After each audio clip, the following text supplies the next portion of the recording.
मार्च की गर्मी में यदि जेट प्लांट को आप ग्रो करना चाहते हैं या कटिंग से लगाना चाहते हैं तो मिट्टी बहुत जल्दी से ड्राई हो जा रही है, जिसकी वजह से जेट प्लांट की कटिंग अच्छे से ग्रो नहीं हो पा रही है। पत्तियां उसकी सिकुड़ जा रही हैं या पत्तियां पीली होकर झड़ जा रही हैं। तो आपकी कटिंग अच्छे से ग्रो हो पाए और जो नए प्लांट हैं, आपके बड़े थोड़े से प्लांट हैं जिनमें से आप कटिंग ले पा रहे हैं, इन प्लांट की भी मिट्टी अच्छे से स्टेबल रहे, मॉइस्चर उसमें ऐड होता रहे, मॉइस्चर बना रहे, उसके लिए आज मैं आपको बहुत अच्छा घरेलू उपाय बताऊंगी, जिससे कि अगर आप उसको कर लेते हैं तो आपका जेट प्लांट गर्मियों में भी बहुत ही हरा भरा रहेगा, पौधा एकदम हेल्दी रहेगा और पौधा आपका दिन दुगनी रात चौगुनी तरीके से बढ़ता रहेगा, जैसे कि मेरे पौधे आपको बड़े बड़े से दिखाई देते हैं। हेलो फ्रेंड, मैं सबिता ग्रीन गार्डन गुजरात से। गर्मियां आ गई हैं, अब जेट प्लांट का टाइम आ गया है। अब जेट प्लांट जो है बहुत तेजी से बढ़ेगा, उसकी ब्रांचेस काफी अच्छी हेल्दी सी रहेंगी।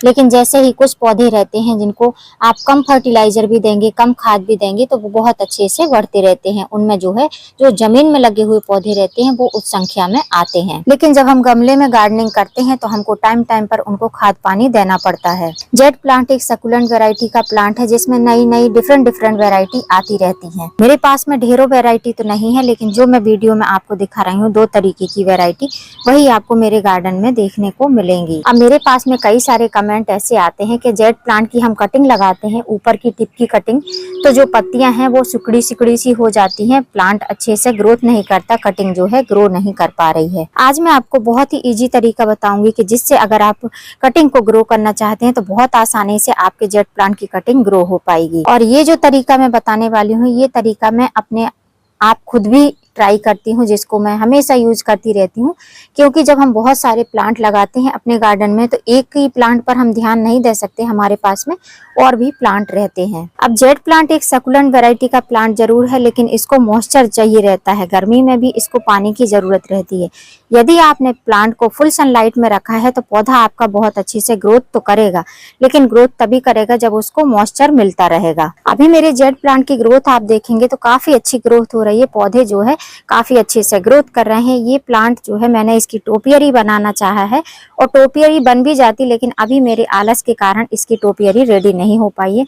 लेकिन आप इसकी ग्रोथ देख सकते हैं, बहुत तेजी से ये ग्रोथ कर रहा है। कटिंग से लगे हुए प्लांट है जिनको मैंने टोपियरी बनाने के लिए तैयार किया था। तो जो प्लांट लवर रहते हैं उनको ऐसी इच्छा रहती है कि हमारी कटिंग भी बहुत आसानी से लग जाए, जैसे कि वीडियो में दिखाया जाता है, तो एकदम वैसे ही कटिंग आपकी ग्रो होगी। गमले की मिट्टी में मॉइस्चर भी रहेगा, गमले की मिट्टी सूखेगी नहीं, पौधा हेल्दी रहेगा, किसी प्रकार का नुकसान भी नहीं होगा पौधे को। अब यहाँ पर देखिए, ये बोनसाई पॉट है जिसमें मैंने एक जो टेम्पल टोपियरी बनती है उसको बनाने की कोशिश करी थी। वो टोपियरी ऑलमोस्ट रेडी भी हो चुकी है, कुछ कटिंग जो लगाई थी वो काफी तेजी से बड़ी भी हो गई हैं, कुछ छोटी सी हैं।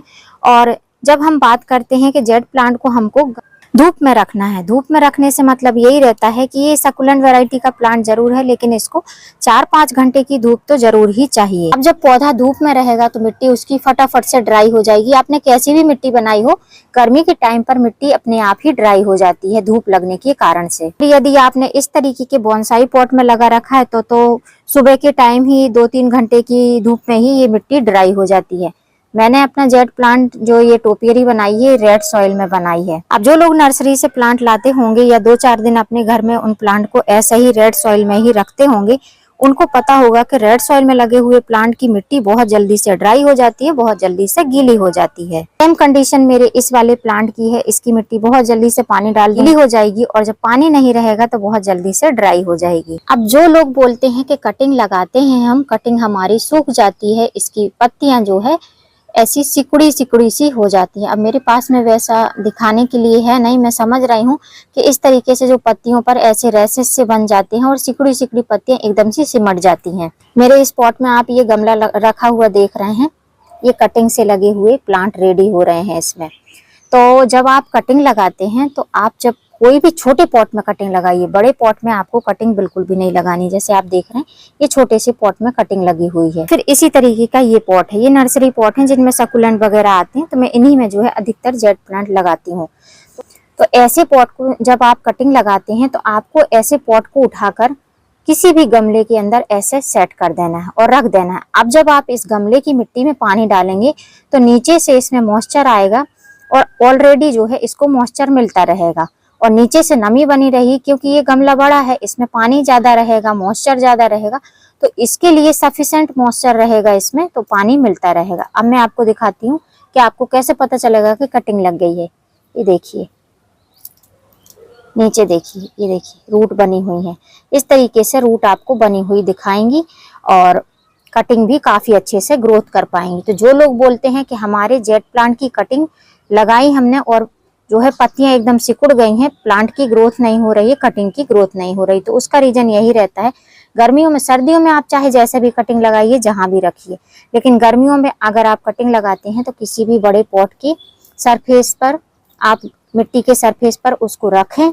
और जो है पानी आपको इसमें देने की जरूरत नहीं है, पानी इसमें देंगे तो आराम से आपका इस गमले में भी पानी मिल जाएगा, कटिंग अच्छे से ग्रोथ करती रहेगी। ये तो इस समस्या का सॉल्यूशन हो गया कि कटिंग हमारी ग्रोथ नहीं कर रही है।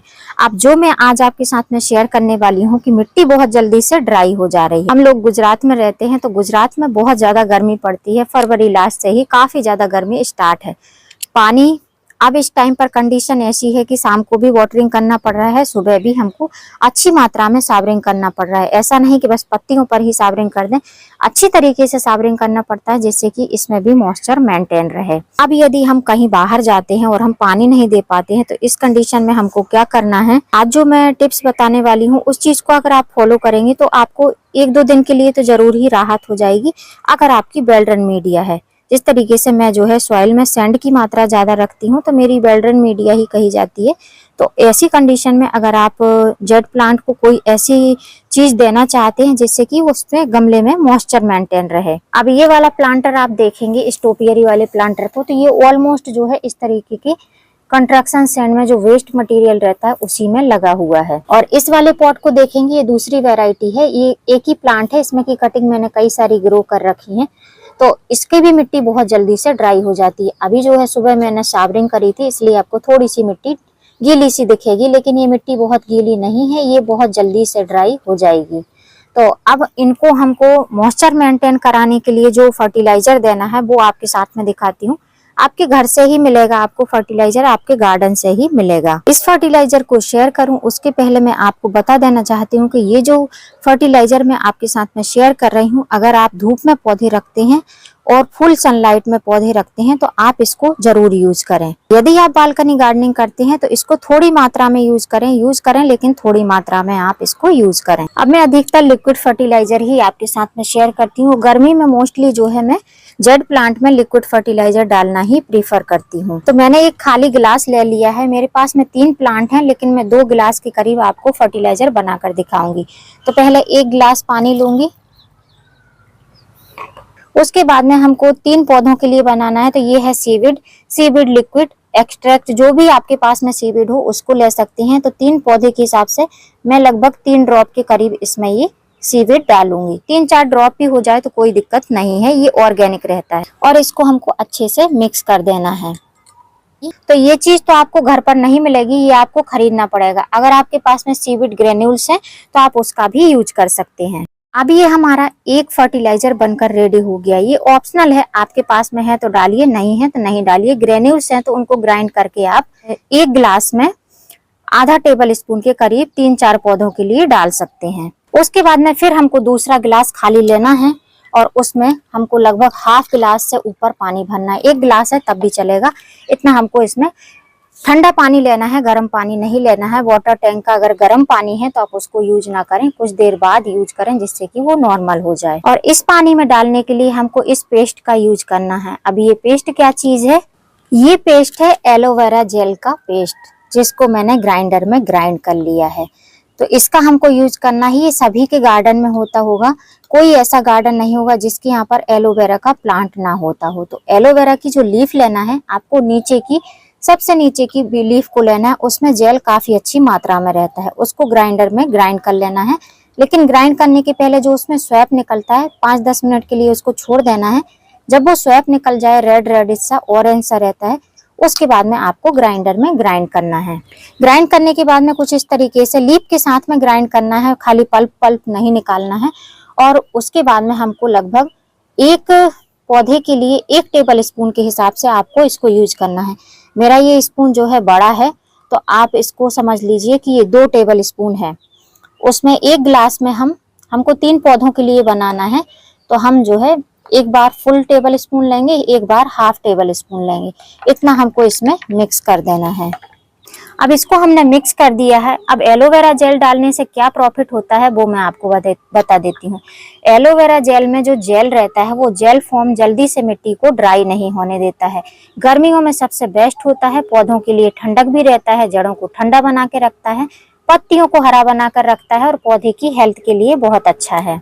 अब जो हमने ये 2 फर्टिलाइजर बनाए हैं, इन दोनों को हम मिक्स करेंगे। उसके लिए एक कोई बड़ा सा जार ले लूंगी, उसमें जो है दोनों फर्टिलाइजर को डाल दूंगी और इस तरीके से हम इसको मिक्स करेंगे। और जैसा मैं बोलती हूँ कि कोई भी फर्टिलाइजर आप बनाते हैं तो उसको सेक करना बहुत जरूरी है, जिससे कि उसका ऑक्सीजन लेवल अच्छा रहे। जब पौधों में आप इसको डालेंगे तो पौधों की जड़ें जल्दी से इसको ले पाएंगी और उनको ऑक्सीजन बहुत अच्छी मात्रा में मिलता रहेगा।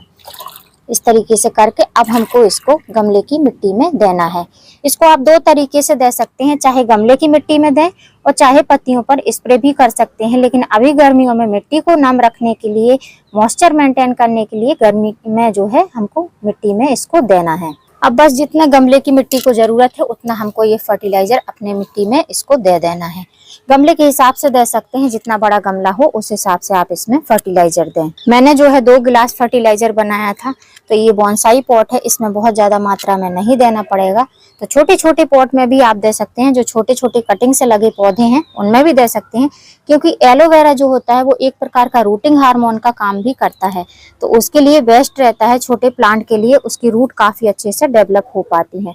इस तरीके से हमको इस फर्टिलाइजर को अपने पौधों में अप्लाई कर देना है। अब ये फर्टिलाइजर आप कितनी बार दे सकती हैं, तो आप हफ्ते 10 दिन में एक बार इस फर्टिलाइजर का यूज अपने पौधे पर करेंगी तो जेड प्लांट की रूट भी काफी अच्छी घनी बनेगी और जो है पत्तियां भी काफी चमकदार रहेंगी।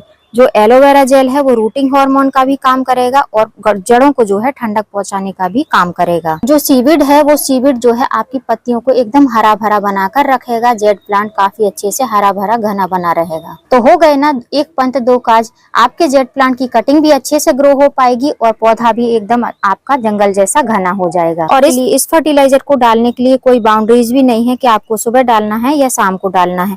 आप किसी टाइम भी इस फर्टिलाइजर का यूज कर सकते हैं। ऑर्गेनिक फर्टिलाइजर है, जड़ में डालेंगे तो कोई भी नुकसान नहीं होगा। बस आपको इतना ही करना है कि भरी दोपहरी में आप कोई भी फर्टिलाइजर वगैरह ना दें। नहीं तो जो है जब गमले में गार्डनिंग करते हैं तो क्या होता है कि गमले जो है प्लांटर रहते हैं प्लास्टिक के, ये गर्म हो जाते हैं, रूट गर्म हो जाती हैं। जब इसमें हम पानी देती हैं, कोई खाद देते हैं तो पौधा अच्छे से ले नहीं पाता और पौधा जो है शौक में आ जाता है। तो यदि आपके भी जेड प्लांट की कटिंग नहीं ग्रो हो रही है तो आप इस तरीके से खाद देकर कटिंग को लगाइए, जिस तरीके से मैंने बताया है कि गमले में जो है आप छोटे पॉट को रख दीजिए तो कटिंग आपकी बहुत अच्छे से ग्रो होगी, पत्तियां नहीं सिकुड़ेंगी, मॉइस्चर मेंटेन रहेगा, पौधा हेल्दी रहेगा, गमले की मिट्टी भी जल्दी ड्राई नहीं होगी, पौधा भी बहुत अच्छे से ग्रो करता रहेगा। उम्मीद करती हूँ फ्रेंड वीडियो हेल्पफुल रहा होगा। वीडियो यदि अच्छा लगा हो तो वीडियो को लाइक करना, चैनल पर न्यू हो तो चैनल को सब्सक्राइब करना, प्लांट्स रिकॉर्डिंग कोई भी क्वेरी हो तो उसको आप जो है कमेंट बॉक्स में मैसेज ड्रॉप करना। फिर मिलूंगी किसी नई वीडियो में नए टॉपिक के साथ, तब तक के लिए हैप्पी गार्डनिंग।